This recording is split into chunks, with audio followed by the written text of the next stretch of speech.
Junior కాలేజీలైనా కళ్యాణ మండపాలైనా లేదా 100 renovation చేసి మళ్ళీ సెపరేట్గా డయాలసిస్ సెంటర్ అయినా ఆక్సిజన్ ప్లాంట్స్ పెట్టాం. ఎందుకంటే కరోనాలో చాలా ఇబ్బంది పడ్డాం ఆక్సిజన్ వల్ల. తిరుపతికి పోతే బెడ్స్ లేదు. అప్పుడు కేకేసీ కాలేజీలో మనమే కదా కోవిడ్ సెంటర్ పెట్టాం. ఒక కోవిడ్ సెంటర్ పెట్టి ప్రజల్ని కాపాడాలంటే ఎన్ని కోట్ల రూపాయలు అవుతుంది? ఎవరిచ్చారు మాకు? ఈరోజు ఇప్పుడు బ్రావిలు, బియ్యము, మందు ఏ విధంగా దోచుకుంటున్నారో మీరు చూస్తున్నారు. మళ్ళీ సిగ్గు లేకుండా వైఎస్ఆర్సీపీ వాళ్ళు గురించి మాట్లాడతాడు. ఇలాంటప్పుడు మీరు గట్టిగా రియాక్ట్ అవ్వాలి. మండలాల్లో గట్టిగా రియాక్ట్ అవ్వాలి. ఎవరు పని చేశారు, ఎవరు పని చేయలేదు అనేది మనం మాట్లాడితే అలాంటి చాతగాని దద్దమ్మలు మాట్లాడటం మానేస్తాయి. లేదు అంటే చెప్పిన అబద్ధమే చెప్పుకుంటూ మళ్ళీ ఒక పెద్ద చిన్న లేకుండా ఎలా క్యారెక్టర్ గురించి మాట్లాడతారో మీరు చూస్తున్నారు. అలాంటి వాళ్ళని ఆడవాళ్ళతో కొట్టించారు. ఎవరితో కొట్టించారు? ఆడవాళ్ళతో కొట్టించారు. ఒక ఆడదాని మీద తల్లికి గౌరవం ఇవ్వడు, చెల్లికి గౌరవం ఇవ్వడు, అపోజిషన్ లీడర్కి నాకు గౌరవం ఇవ్వడు. అంటే పచ్చకామల్లోడు వీడు చేసే ఎదవ పనులు అందరు చేస్తాడు అనుకుంటారేమో, అందరి నుంచి తప్పుగా మాట్లాడతాడు. సో వీళ్ళ నాన్న ఈయన ఈ నియోజకవర్గానికి, ఈ మండలానికి ఏం చేసినాడు? మా మేడం ఏం చేయలేదు. మీరు ఎలా మాట్లాడతారు? అసలు మీరు ఇంటింటికి వెళ్ళి బాండ్లు మంచి ఈరోజు అన్నీ ఎగ్గొట్టిన మీ మీద 420 కేసు పెట్టాలా వద్దని అడగండి. అప్పుడు నోరు మూసుకొని కూర్చుంటారు. రైతుల్ని మోసం చేసి, మహిళల్ని మోసం చేసి, నిరుద్యోగుల్ని మోసం చేసి ఎవరితో న్యాయం చేస్తున్నారు మీరు? సో మనం ఈ రీకాలింగ్ చంద్రబాబు నాయుడు మేనిఫెస్టో ద్వారా ప్రతి విలేజ్కి వెళ్ళాలి, ప్రతి ఇంటికి వెళ్ళాలి, ప్రతి ఒక్క ఓటర్ని మనం చైతన్యపరచాలి.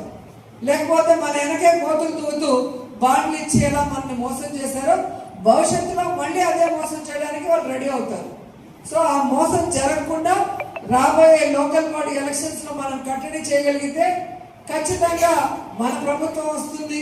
ఇక్కడ నేను మళ్ళీ గెలవడానికి అవకాశం ఉంటుంది. మన మండలాలు మనం అభివృద్ధి చేసుకునే అవకాశం ఉంటుంది. ప్రజలకు కూడా మనం సంక్షేమాన్ని, అభివృద్ధిని అందించే అవకాశం ఉంటుంది. లేకపోతే ఈ రోజులాగా అందరినీ మనమే కాదు, మనమన్నా వైఎస్ఆర్సీపీ పార్టీ కాబట్టి మనకి చేయలేదేమో అని బాధపడటానికి కూడా లేదు. వాళ్ళకి ఓటేసినా తెలుగుదేశం, జనసేన, బీజేపీ వాళ్ళకు కూడా వాళ్ళు పంగనామాలే పెట్టారు. వాళ్ళకు కూడా ఏమి ఇవ్వట్లేదు, తెలుసు కదా మీకు. కాబట్టి వాళ్ళకి తన మన లేదు. చంద్రబాబు నాయుడుకి, లోకేష్కి, పవన్ కళ్యాణ్కి వాళ్ళకి అధికారం వస్తే చాలు, వాళ్ళకి కమిషన్లు వస్తే చాలు, వాళ్ళకి ప్యాకేజీలు వస్తే చాలు. వాళ్ళను నమ్ముకున్న వాళ్ళు ఏ గోదాట్లో కలిసినా పర్లేదు అన్నట్టుగా వాళ్ళు ఉన్నారు. పవన్ కళ్యాణ్ తీసుకోండి, ప్రశ్నించడానికి పార్టీ పెట్టానన్నాడు. ఏ రోజైనా ఈ సంవత్సరం 3 నెలలు అవుతుంది, మహిళలు ఇంతమందిని రేప్ చేసి చంపేస్తున్నారు. చంద్రబాబు నాయుడు ప్రభుత్వాన్ని ప్రశ్నించాడా? నిరుద్యోగులకు ఉద్యోగం ఇస్తాం, లేకపోతే నిరుద్యోగ వృత్తి 3000 ఇస్తాం, లేదా ఒక నియోజకవర్గానికి 500 మందికి 10 లక్షల చొప్పున ఇచ్చి స్వయం ఉపాధి కల్పిస్తామని చెప్పారు. మరి ఇంతవరకు కల్పించలేదు. ప్రశ్నించాడా? ఆడవాళ్ళకి ఉచిత బస్సు ఇస్తామన్నారు. తిరుపతికి వెళ్ళొచ్చు, విజయవాడ వెళ్ళొచ్చు, వైజాగ్ వెళ్ళొచ్చు, శ్రీశైలం వెళ్ళొచ్చు అన్నారు. 14 నెలలుగా మా అక్క చెల్లంలో ఆశగా ఎదురు చూస్తున్నారు. ఇచ్చారా? మోసం చేశారు. మరి అక్క చెల్లంలకు మోసం చేస్తే, వాళ్ళ ప్రాణహాని జరిగితే మాట్లాడని పెద్ద మనిషికి పార్టీ ఎందుకు? డిప్యూటీ సీఎం పోస్ట్ ఎందుకు? జగన్మోహన్ రెడ్డి గారిని తిట్టడానికే ప్యాకేజీ తప్ప ఇంకోటి ఉందని నేను అడుగుతున్నా. లోకేష్ ఏ విధంగా రౌడీలాగా, ఒక గూండాలాగా ఎలా రెచ్చిపోయి మాట్లాడుతున్నాడో మనం చూసాం. ఇదే విధంగా మనం లాస్ట్ 5 ఏళ్ళు ఉండింటే తెలుగుదేశం, జనసేన వాళ్ళు ఊర్లలో ఉండుంటారా? ఈ విధంగానే తప్పుడు కేసులు పెట్టి వాళ్ళని లోపల పెట్టుంటే అసలు తెలుగుదేశం పార్టీ అనేది ఉండింటుందా? జగన్మోహన్ రెడ్డి గారు రైతులకు సపోర్ట్గా రాకూడదు. మీరు రైతులకు గిట్టుబాటు ధర ఇస్తే జగన్మోహన్ రెడ్డి గారు ఎందుకు వస్తారు? మీ సొంత జిల్లా చిత్తూరు జిల్లాలో రైతులు రోడ్డు మీద కాయలు పోసేసి ఏడుస్తూ, కొంతమంది రైతులు చెట్లలోనే కాయలు వదిలేసి కూలీ కూడా గిట్టుబాటు కాలేదంటే మీరు పట్టించుకోరు, మీ ఎమ్మెల్యేలో పోరు. ఈ ఎదవ చెప్తాడు భానుప్రకాష్ గారు, రైతులు హ్యాపీగా ఉండాలంట, అందరికీ మద్దతు ధర ఇచ్చేశారంట. ఏ రైతుకి ఇచ్చాడో వచ్చి రైతుతో మాట్లాడించచ్చు కదా. సిగ్గు లేకుండా మైక్ పట్టుకొని అబద్ధాలు చెప్తున్నాడు. మొత్తం పోలీసు వాళ్ళు ముగ్గురు ఎస్పీలు వచ్చారు. జగన్మోహన్ రెడ్డి గారు ఏమైనా కొట్టడానికి వస్తున్నాడా, ఏమైనా చెప్పడానికి వస్తున్నాడా? మీరు న్యాయం చేయలేదు కాబట్టి ఆ రైతుల్ని పరామర్శించి భరోసా ఇవ్వడానికి వచ్చారు. పక్క రాష్ట్రం కర్ణాటకలో ఎవరిది గవర్నమెంట్? కాంగ్రెస్ గవర్నమెంట్. ఆ కాంగ్రెస్ గవర్నమెంట్ సెంట్రల్లో ఉన్న బీజేపీకి లెటర్ రాసి దాదాపుగా 20 రూపాయల దాకా వాళ్ళు రైతుకు తీసిచ్చారు. మరి మీరెందుకు తీసిలేకపోయారు? కూటమి ప్రభుత్వంలో ఉన్నారు కదా. మరి మీకు వాల్యూ లేదా మోడీ దగ్గర? మోడీ కాళ్ళకు అడిగే పని, తల మీద చల్లుకునే పని తప్ప వేరే పని లేదా జనసేనకి, టీడీపీకి? ఒక కాంగ్రెస్ పార్టీ వాళ్ళు బీజేపీ దగ్గర కొట్లాడి తెచ్చుకోగలిగింది. కూటమి ప్రభుత్వంలో ఉన్న మీరు ఎందుకు తెచ్చుకోలేకపోయారు మాడి రైతులకి మద్దతు ధర? నేను అడుగుతున్నా. ఒక పొగాకు రైతుకి సపోర్ట్ ఇవ్వరు. ఆ రైతు చచ్చిపోతే జగనన్న వెళ్ళి ఆ కుటుంబాన్ని పరామర్శించకూడదు. పరామర్శిస్తే వైఎస్ఆర్సీపీ ముఖ్య నాయకుల మీద అంతా కేసులు పెట్టి లోపల పెడతారు. మీరు మద్దతు ధర ఇస్తే మేమెందుకు వెళ్తాం? మాకేం అవసరం? ఒక అపోజిషన్ లీడర్కి ప్రజలకి కష్టం వచ్చినప్పుడు ప్రశ్నించే హక్కు ఉంది. అపోజిషన్ లీడర్కి హక్కు ఉంది. ఆ హక్కును నువ్వు ఎలా కాల రాస్తావు? వీళ్ళందరికీ నోటీసులు ఇచ్చి మేము పోకూడదు, పోతే రౌడీ షీట్లు తీస్తామని పోలీసు వాళ్ళు బెదిరిస్తే మీరు ప్రజలకి, ప్రభుత్వానికి జవాబుదారిలా, లేకపోతే చంద్రబాబు నాయుడు, పవన్ కళ్యాణ్, లోకేష్కి జవాబుదారియా? ఈరోజు వాళ్ళ ప్రభుత్వం ఉందని మీరు ఆడితే రేపు ప్రభుత్వం మారిన తర్వాత రూల్స్కి విరుద్ధంగా పనిచేసిన ఆఫీసర్లని వదిలిపెడతారా? రాజ్యాంగబద్ధంగా వీళ్ళు శిక్షించడానికి మనకు చేత కాదా? సో అఫీషియల్స్, తెలుగుదేశం పార్టీ నాయకులు తెలుసుకోవాల్సింది ఒక్కటే, రూల్స్కి విరుద్ధంగా రెడ్ బుక్ రాజ్యాంగం అంటూ ఓవర్ యాక్షన్ చేస్తే రాబోయే కాలంలో మూల్యం చెల్లించక తప్పదు. మీరు 1% ఇస్తే రిటర్న్ గిఫ్ట్ గా 100% ఇస్తామని కూడా ఈ సందర్భంగా తెలియజేస్తున్నాం. ఎవరిని వదిలిపెట్టలేదు. ఏ కన్నంలో దాక్కున్నా తోక బట్టి బయటికి లా కొడతాం. ఎందుకంటే మేము చెప్పిన మంచి చేసాం, వెల్ఫేర్ చేసాం, డెవలప్మెంట్ చేసాం, ఇంటింటికి వెళ్ళి ఆప్యాయంగా పలకరించాం. ఈరోజు మేము తప్పు చేయలేదు కాబట్టి మళ్ళీ గ్రామాల్లోకి మేము వెళ్ళగలుగుతున్నాం.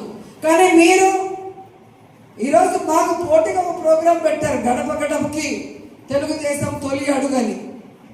నిజంగా మీకు దమ్ము ధైర్యం ఉంటే వైఎస్ఆర్సీపీ నాయకులు పిలుచుకోండి, మీ పంచాయతీలో ఉన్న వాళ్ళని. మీ మేనిఫెస్టో ప్రతి ఇంటికి వెళ్ళి చూపించండి. ఇదో సూపర్ 6, ఇదో.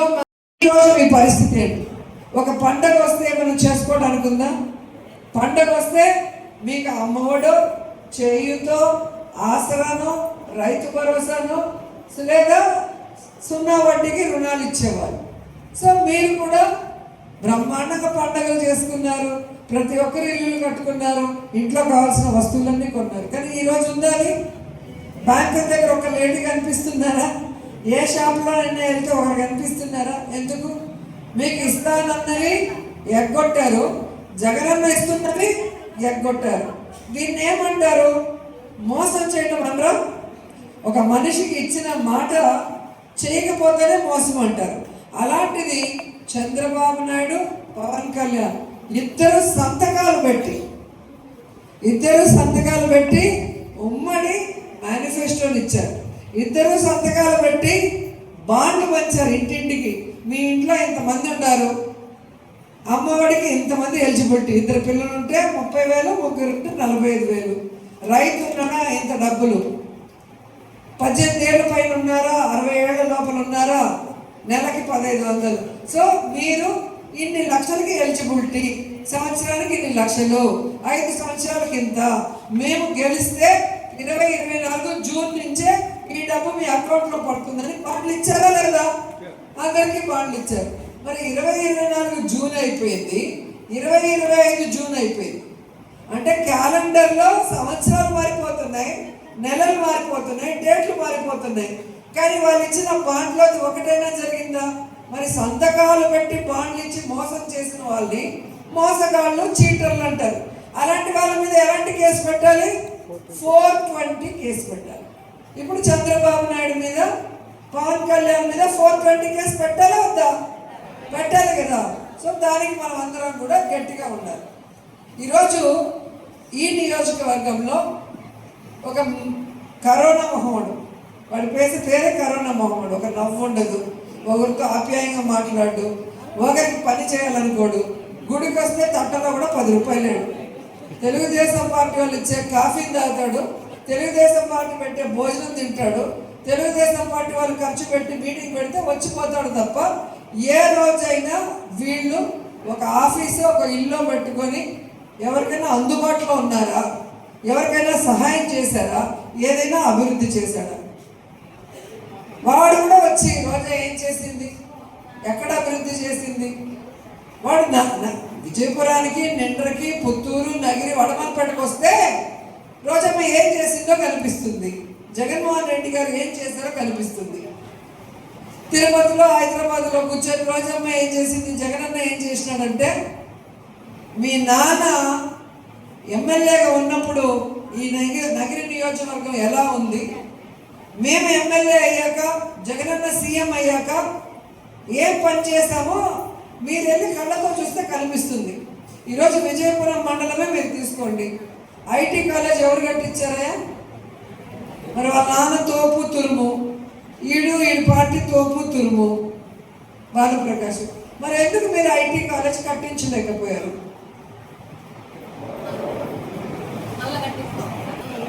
వాళ్ళ నాన్న అయిపోయింది 10 ఏళ్ళకు పైగా, మళ్ళీ ఈడు 10 ఏళ్ళగా ఉన్నాడు. ఎందుకు కట్టించలేకపోయారు? మేము ఎందుకు కట్టించగలిగామని అడుగుతున్నాను. అలాగే మొత్తం విజయపురంలో ఏపీఐసి ల్యాండ్స్ మేమే తెచ్చామన్నారు.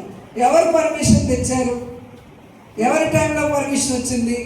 నేను ఢిల్లీకి ఏపీఐసి చైర్పర్సన్గా వెళ్ళి మాట్లాడి, పర్మిషన్ జరగన్నా నేను పోయి మాట్లాడి తెచ్చుకున్నాను. అసెంబ్లీలో మాట్లాడింది ఎవరు? రైతులకి డబ్బులు వేసింది ఎవరు? జగనన్న ప్రభుత్వం కాదా? ఎవరైతే ఏపీఐసి ల్యాండ్స్ ఇచ్చారో వాళ్ళని అడగండి. కుట్ర పన్ని రైతుల భూముల్ని గవర్నమెంట్ భూములు అని చెప్పి రైతులు కడుపు కొట్టింది ఈ తెలుగుదేశం పార్టీ కాదా? మన ప్రభుత్వంలో ఆర్టీఓ గారిని పిలిచి, అన్న వాళ్ళంతా ఉన్నారు, రైతుల్ని పిలిపించి వాళ్ళ దగ్గర ఉన్న పేపర్లు, పట్టాలన్నీ ఇచ్చి, మళ్ళీ ఎంక్వైరీ ఇచ్చి వాళ్ళకి డబ్బులు వచ్చే విధంగా, వాళ్ళు పెట్టిన చెట్లకి డబ్బులు వచ్చే విధంగా మనం చేసాం. సిగ్గు లేకుండా ఎంత పచ్చి అబద్ధాలు చెప్పా కదా, చంద్రబాబు నాయుడు నుంచి కింద స్థాయి వరకు కళ్ళారకుండా పచ్చి అబద్ధాలు చెప్పడంలో వాళ్ళు సిద్ధహస్తులు. అదేవిధంగా ఇది కూడా చేస్తున్నారు. ఈరోజు నగిరి నియోజకవర్గంలో ఒక కాలేజ్ కావాలన్నా, ఒక గుడి కావాలన్నా, ఒక హాస్పిటల్ రెనోవేషన్ చేయాలన్నా, ఒక పేదవాడికి ఇంటి పట్టా ఇవ్వాలన్నా, మున్సిపాలిటీలో పార్కులు కట్టాలన్నా, అలాగే శ్మశానాలు, ఎలక్ట్రిక్ క్రిమేషన్ ఎక్కడో విజయవాడ, తిరుపతి, వైజాగ్లో ఉన్నవి నగిరి, పుత్తూరులో ఎలా వచ్చాయి? మేము కష్టపడకుండా వచ్చాయా? జగనన్న ఇచ్చే వెల్ఫేర్ ఒకటి, అది కాకుండా లోకల్గా మన లీడర్లు ఎవరెవరైతే అడిగారో వాటి బట్టి, అక్కడున్న పరిస్థితులు బట్టి చేసుకుంటూ వెళ్ళామా లేదా? మనకి ఈ సచివాలయంలో ఉద్యోగం ఎలక్ట్ అయ్యి అప్లికేషన్ వెరిఫికేషన్లో కనకమ్మ సత్రంలోనో, తిరుత్తణిలో చదివి చాలా మందికి ఉద్యోగాలు మిస్ అయితే, ఇక్కడ జూనియర్ కాలేజ్ లేకపోవడంలో ఈ ప్రాబ్లం అయిందని జగన్ గారిని అడిగితే, నిండ్రా విజయపురంలో జూనియర్ కాలేజ్ మనకి శాంక్షన్ చేయలేదా? ఈరోజు ఆ జూనియర్ కాలేజ్ వల్లే కదా భవిష్యత్తులో మళ్ళీ ఉద్యోగాలు ఇస్తే వాళ్ళు లోకల్ పరిగణించి చేసుకునే అవకాశం ఉంటుంది. గతంలో వీళ్ళు చేస్తుంటే ఈరోజు సెలెక్ట్ అయిన వాళ్ళు ఎందుకు ఉద్యోగాలు లేకుండా మిస్ అయి ఉంటారు? మేము మా తాతలు ఎందుకు తాగినారు, మా మూతుల వాసన చూడండి అని చెప్పి వాళ్ళ నాన్న విగ్రహాలు పెట్టాడు. ఏం సాధించాడు వాళ్ళ నాన్న నాకు చెప్పండి. నగిరికి ఏం చేశాడో చెప్పండి. నగిరిలో మొన్నటి వరకు మన ప్రభుత్వం వచ్చేంత వరకు రైల్వే నత్తం కానీ, ఏకాంబర కుప్పం కానీ, వేపకుంట కానీ, పుత్తూరు కానీ, పూడి ఎలా ఉన్నింది? ఈరోజు మన గవర్నమెంట్లో ఎలా ఉందో చూడండి. ఎన్నిసార్లు మనం వెళ్ళి ఇటు సదరన్ రైల్వేలో మాట్లాడాం, అటు ఢిల్లీకి వెళ్ళి సెంట్రల్ మినిస్టర్తో మన ఎంపీలందరినీ తీసుకెళ్ళి మాట్లాడి పనులు చేయించాం. మీరే చూడండి ఏ ఇయర్లో జరిగినాయి, ఎవరెళ్ళి రిప్రజెంటేషన్తో ఇచ్చారో చేయండి. తెలియదు అంటున్నాడు కదా, తెలుసుకోమని చెప్పండి. అలాగే NH రాయపాటి దగ్గర వీళ్ళు డబ్బులు కొట్టేసి తిరుపతిలో ఎలా ఇల్లు కట్టించుకున్నారో మీరు చూశారు. కానీ అదే NH రేణిగుంట రోడ్ నుంచి మన నగిరి వరకు ఎక్కడైనా అండర్ బ్రిడ్జ్లు సక్రమంగా కట్టారా? ఎక్కడైనా సర్వీస్ రోడ్లు కట్టారా? వాళ్ళ నాన్న లేదా ఈయన వీళ్ళ ప్రభుత్వం ఉన్నంత వరకు ఎంతమంది చనిపోయారు ఆ NH మీద ఒకసారి మీరు ఆలోచించండి. యంగ్స్టర్సే. ఈరోజు ఆ పరిస్థితి రాకూడదని గడ్కరీ వరకు 2-3 సార్లు వెళ్ళి ఎమ్మెల్యేగా ఉండి కొట్లాడి పుత్తూరు వరకు వర్క్ చేయించాం, మంత్రిగా ఉండి కొట్లాడి పుత్తూరు నుంచి ఈరోజు కనకమ్మ సత్రం వరకు వర్క్ జరుగుతుంది. అలా ఏ రోజైనా నాన్న కొడుకులు వెళ్ళి మాట్లాడారా?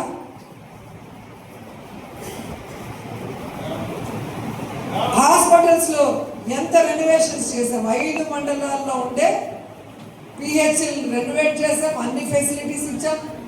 అలాగే పుత్తూరు నగిరిలో రెంటెడ్లో ఉన్నాయి అర్బన్ హెల్త్ సెంటర్ 80 లక్షలతో ఒక్కొక్కటి. పుత్తూరులో 2, నగిరిలో 2 కట్టాం. దేనికి కట్టాం? వీళ్ళు మన జనానికి అందుబాటులో ఉండాలి, ప్రతి ఒక్కరు మళ్ళీ తిరుపతి వరకు పరిగెట్టకూడదని. డయాలసిస్ సెంటర్ ఎవరు తెచ్చారు? ఒక మారుమూల విలేజ్ కాన్స్టిట్యూన్సీకి ఎవరైనా ఇస్తారా? జగన్మోహన్ రెడ్డి గారిని మనం వెళ్ళి అడిగినప్పుడు, ఇక్కడ పరిస్థితులు మనం చెప్పినప్పుడు ఆయన వెంటనే స్పందించి చేశాడు కాబట్టే కదా జూనియర్ కాలేజీలైనా, కళ్యాణ మండపాలైనా లేదా 100% రెనోవేషన్ చేసి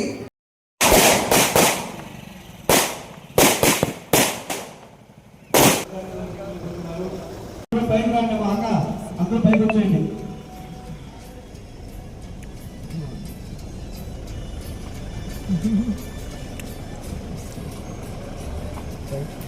అందరికీ స్వాగతం. మరి మన మాజీ సభా ప్రాణంగా విచ్చేసిన సందర్భంగా అందరికీ మన అని చర్చా వేదిక పైన వాళ్ళు చేస్తున్న ఈ అఘాయిత్యాలు, ఈ కుటుంబ కుటుంబాలు, సంక్షేమం వదిలేసి ఎజెండాతో వాళ్ళు పనిచేస్తున్నారు. ఇటువంటి బెదిరింపులకి వైఎస్ఆర్సీపీ నాయకులు కానీ కేటర్ కానీ భయపడలేదని మన ఫైర్ గౌరవనీయులు మంత్రులు కూడా విచ్చేస్తున్నారు.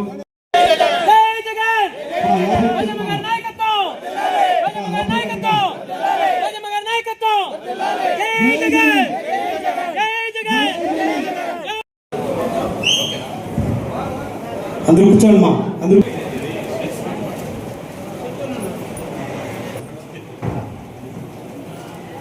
ఓకే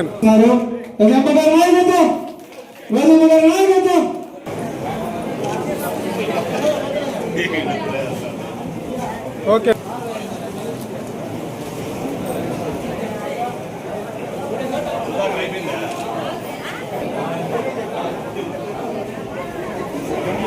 స్టార్ట్ చేస్తున్నారు. తర్వాత అందరూ కూడా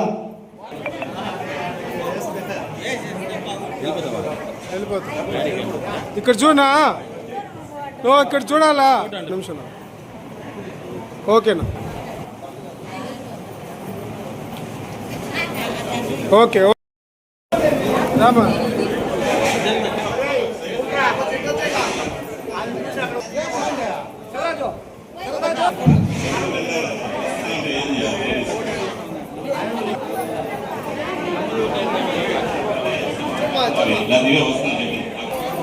చూడండి, ఇక్కడ చూడండి.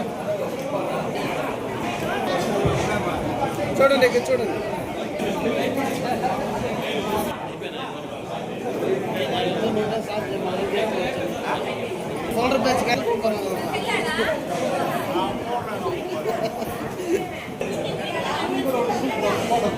ఓకే నేర్చుకుంటూ వచ్చాయండి. లేడీస్ టీచర్స్ లేడీస్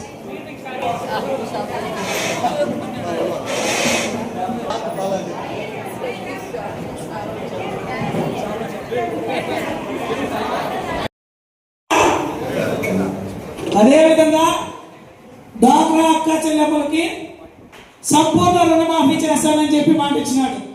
జరిగిందా? ఇలాంటి అబద్ధపు హామీలు పేజీలకు పేజీలు ఇచ్చి ప్రజల్ని మభ్యపెట్టి వాళ్ళ దగ్గర ఓట్లు వేసుకున్న తర్వాత ఆయనకి వెన్నుపోటు మామని అంటే వెన్నుపోటు పొడిచినాడో ప్రజల్ని కూడా అదే విధంగా వెన్నుపోటు పొడిచే అలవాటు ఆనవాయితీగా వస్తూ ఉంది. అది మనకందరికీ తెలుసు. ప్రజలు కూడా దాన్ని గ్రహించాలి. నాయకులుగా కార్యకర్తలుగా మనమందరూ ఆయన చేసిన మోసాన్ని ఎత్తి చూపి ప్రజలకి వివరించాల్సిన బాధ్యత మన పైన ఉంది. ఎందుకంటే ఆయన ఎప్పుడు హామీలు ఇచ్చుకుంటూనే పోతాడు. ప్రజలు ఈ రీకాలింగ్ చంద్రబాబు మేనిఫెస్టో కార్యక్రమానికి విచ్చేసిన వేదిక మీద ఉన్న పెద్దలకి, విచ్చేసిన వైఎస్ఆర్సీపీ కుటుంబ సభ్యులకి, ప్రజాప్రతినిధులకి అందరికీ నా హృదయపూర్వక నమస్కారం. ఇది ఎందుకు మండల వైస్ ఫైనాన్షియల్ సపోర్ట్ వల్ల మీ పిల్లల్ని చక్కగా చదివించుకోవడానికి, మీ ఇంట్లో మీరు ఆరోగ్యంగా ఆరోగ్యశ్రీ ద్వారా ఉండటానికి, గౌరవంగా ఇంటి పట్టా తీసుకొని ఇల్లు కట్టుకోవడానికి మీకు ఒక అన్నలాగా ఒక తమ్ముళ్ళలాగా జగన్మోహన్ రెడ్డి పనిచేశారు. మరి అలాంటి వ్యక్తిని మోసం చేసి అధికారంలోకి వచ్చిన కూటమి ప్రభుత్వం ఈరోజు కనీసం సంవత్సరం పైన అవుతుంది, 14వ నెల. ఒక్కరికైనా ఒక ఇంటి పట్టా ఇచ్చారా? ఒకరికైనా? మనం సైలెంట్ గా ఉంటే ప్రజలు ఇప్పుడు వాళ్ళ పనులు చేసుకుంటూ ఉంటారు. తర్వాత ఎన్నికలు వస్తాయి, మళ్ళీ లోకల్ బాడీ, మళ్ళీ తెలుగుదేశం వాళ్ళు వచ్చి మనం మోసం చేసినట్టుగానే ప్రజలు కూడా మోసం చేస్తారు. సో మీరు తెలుసుకో